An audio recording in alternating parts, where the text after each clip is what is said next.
bersama kami di Saling Silang. Kita bicara soal ini survei indikator yang menempatkan PDIP unggul 27,7%, Gerindra ambil alih posisi Golkar. Mas Adam bisa jelaskan, Mas? Begitu. Baik. Ini kita bicara soal itu tadi ya, divisi utama, divisi 1 dan divisi 2. Memang sampai sejauh ini baru PDIP yang tampak ada peningkatan yang cukup besar ya. Partai-partai lain misalkan kayak Gerindra itu tidak banyak dinamikanya, tapi memang kecenderungannya mulai menanjak gitu. Kemudian ada juga PKS juga sedikit menguat gitu. Kemudian Nasdem ada dinamika meskipun kecil. Perindo juga meningkat. Perindo sebagai partai baru mungkin karena terutama efek sosialisasi yang luar biasa dari media-medianya. Dan kemudian memang yang paling tidak beruntung kali ini mungkin Golkar karena terus menurun. Tapi kemungkinan ini karena prahara yang terakhir terjadi di tubuh Golkar sehingga Golkar terus menurun, tapi ini Gerindra ambil alih posisi Golkar. Oh, jadi Gerindra yang kedua. Tidak banyak peningkatan, tapi Golkarnya turunnya besar. Okay. Jadi antara partai nomor 2 dan yang ketiga Golkar ini sekarang 8%. 8%, sementara Gerindra itu jauh di atas. Tapi kalau di LSI hari ini sudah 15% ya. Bisa jadi karena 15%. saya tidak tahu. Ini dinamika tinggi hari ini di DNIJA. Di DNIJA, di LSI 20-an, kami 15-an, Gerindra 14-an. Jadi dinamika tinggi kalau bicara partai. Padahal ya makanya menurut saya survei ini harus dijelaskan tadi bahwa waktu Partai Demokrat tahun 2009 ketika Pak SBY tinggi itu aja efek terhadap Partai Demokratnya cuma 20%. Karena memang figurnya yang akhirnya dipilih. Dari mana kalau misalkan kemudian Pak Jokowi yang dijadikan sebagai faktor ya. Sementara ada sebagian lembaga survei menyebutkan elektabilitasnya Pak Jokowi 27% dari mana? Menurut Anda ini bukan dari sumbangan Pak Jokowi, begitu? Ya, menurut saya ini konsisten benar nih. 27% enggak menurut saya orang 2014 menurut Anda bagaimana? saja Anda kembali lagi tidak percaya dengan hasil survei ini? Saya mau men-challenge bahwa tahun 2014 saja ketika faktor Pak Jokowi mengangkat PDIP naiknya hanya 18%.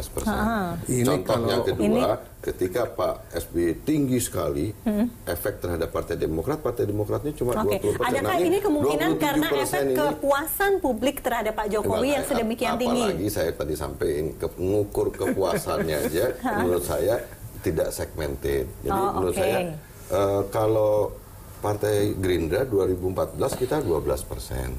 Kita belum punya apa-apa waktu itu. Tapi belum punya kepala daerah. Kita dan ternyata sekarang hanya naik menjadi 14% begitu. Ya, berapapun. Tapi saya meyakini bahwa tingkat jarak selisih antara Partai Gerindra dengan PDIP menurut tidak saya terlalu signifikan. Sudah semakin sedikit. Bahkan kalau meleset-meleset dikit bisa Partai Gerindra nyalip PDIP. Oke, benarkah demikian Bang Adam? Ya. Hasil survei yang terakhir? Itu harus optimis memang Pak. Kalau menurut saya kalau misalkan begini 2009 SBY 60%, tapi partainya hanya dapat 20%.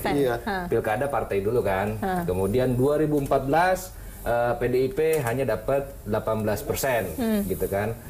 Sementara Jokowi 53% Jokowi gitu. Nah, ini di 2009 itu di situ ada Pak SBY, ada Pak JK, ada Bu Mega, ada Pak Wiranto, ya kan? Di mana dia memiliki kotel efek itu. Nah, terhadap dukungan partai, Gerindra menguat, PDIP memang tidak begitu ini, tapi kalah sama Demokrat kan? Gitu. Nah, yang mau saya sampaikan bahwa ketika nanti pemilu legislatif, caleg-caleg ini sudah mulai bekerja dan variasi caleg di lapangan itu sangat besar. Ada caleg yang sangat menonjol, ada caleg yang biasa-biasa saja. Tapi kalau caleg itu semua partai melakukan hal yang sama. Justru itu Pak Ferry, kedekatan jarak caleg antara dengan ini. rentang antara PDIP dengan partai lainnya terlalu jauh itu menurut saya juga.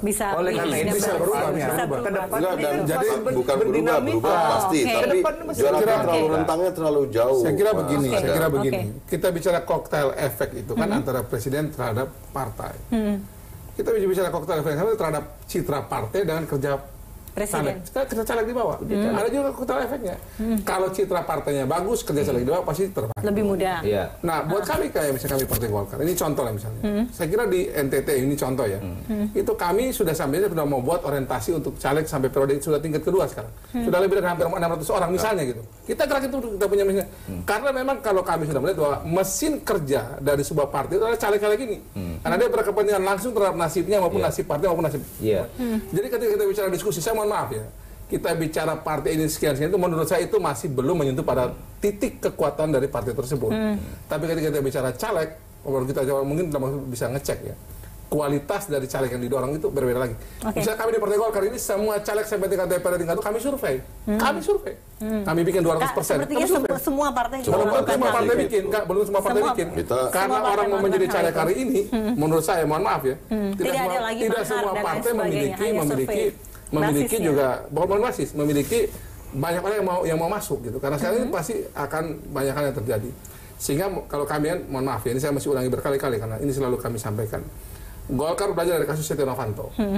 Sehingga kalau sekarang kan kami punya Golkar bersih, bangkit maju menang. Jadi betul-betul sekarang praktik Partai Golkar ini adalah semua orang itu disuruh untuk sekarang harus gotong royong partisipasi dalam ngurus partai. Jadi semua harus buang duit bersama-sama. Bisa dilembagakan Pak Messi. Sebentar nanti bagaimana yang menarik adalah bagaimana kotel efek ini terhadap Partai Demokrat begitu. Nanti kita akan diskusikannya usai jeda berikut ini, tetaplah bersama kami.